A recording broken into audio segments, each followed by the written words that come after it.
Do you want to make animated logos, but you don't want to pay for expensive software? The most popular VFX software is probably Adobe After Effects, but many people like me don't want to spend that much money on software. The solution is Natron.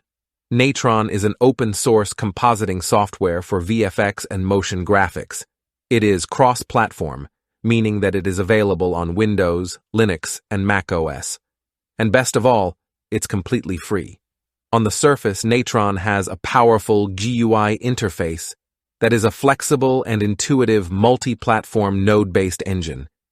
It may seem to be a simple compositing application, but it does have layers of complexity that will allow your creativity to reach new heights. Natron has over 250 plugins and scripts that are maintained by the community, and this number keeps increasing.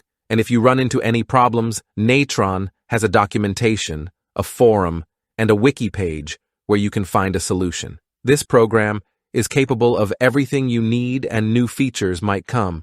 Natron is currently maintained and developed by its community. There are other alternatives worth mentioning. Most people think Blender is only a 3D modeling program, but Blender is also a VFX program. The learning curve might be a bit bigger, but after all, Blender is mainly a 3D modeling and animation program and less focused on VFX. Some people might find it difficult to find their way into the VFX side of this program.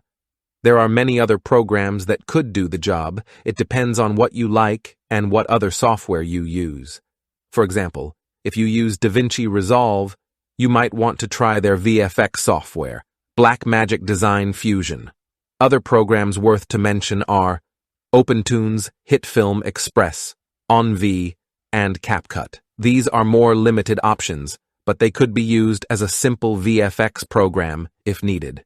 So to conclude, if you need an alternative for paid VFX software, Natron is the most popular option.